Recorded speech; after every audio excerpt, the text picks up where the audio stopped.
Sean, aside from talking to me and other media people, good day for you so far? Yeah, it's been a great day. So this is yet another example of a spectacular, visually stunning series, franchise, etc. that you've worked on. When exactly did you become VFX guy as opposed to I want to produce, I want to direct?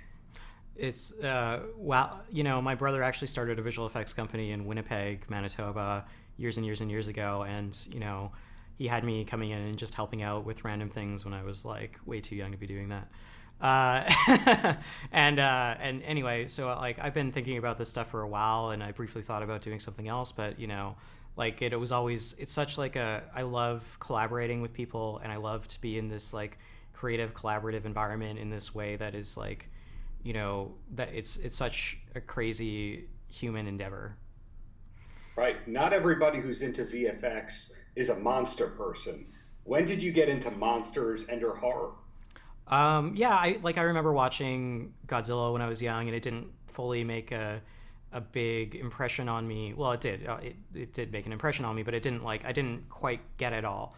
And I think it was like during Bong Joon-ho's The Host, like weirdly, like when I was in my 20s, like when I watched that film, I suddenly was like, oh, these are playing with themes and ideas in a way that that is like really intrinsic to human storytelling. And I went back and started watching all of this stuff, and it made me and I went back to the Godzilla films, and I was like, how did they do this in 57 in this way of like really something so amazing? And it's such a joy to be part of that now. Sometimes VFX is the last thing that's done in a film. They storyboard and then Yep. they add the special effects later. When in this series does the VFX come into play? I got involved like abnormally early in this, so I've been on this since November 2021. I was still finishing off another project, but I would on the weekends I'd put together little mood boards of weird monsters from the bottom of the ocean, real world monsters from the bottom of the ocean, to show to Matt Fraction and Chris Black and talk about where we were going to go with it once we started bringing people on. Breaking down scripts and stuff like that. It's unusual in this kind of industry to be brought on that early, and it's like a testament to both Apple and Legendary that they wanted that to be part of it. They wanted a core person in there early to help everybody go through and manage the budget, all of these things that get really kind of boring to talk about in a way, but it was such a joy to be part of it, and lifelong friendships coming out of it.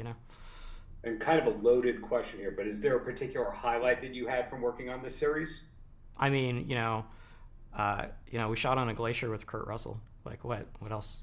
And he's so cool, and like, working with somebody like that, and Wyatt and Mari is incredible, and Anna Sawai and Ren, like all of our core actors were and Kirsty as well. Sorry, I can't forget her. She's so great. But anyway, working with them all was great because, we would storyboard this stuff and then pre-visit out, and we would be, we would show it to them, and then they'd come back to us and like work with us on, hey, Wyatt had an idea about one scene, and Kurt like improvised a line that like added so much to the scene and made it so much better. Well, thank you for your time. Congrats on this one, and I hope that you, with your Winnipeg roots, become an officer of the Buffalo Head in the very near future. Thanks, man. Paltrocast.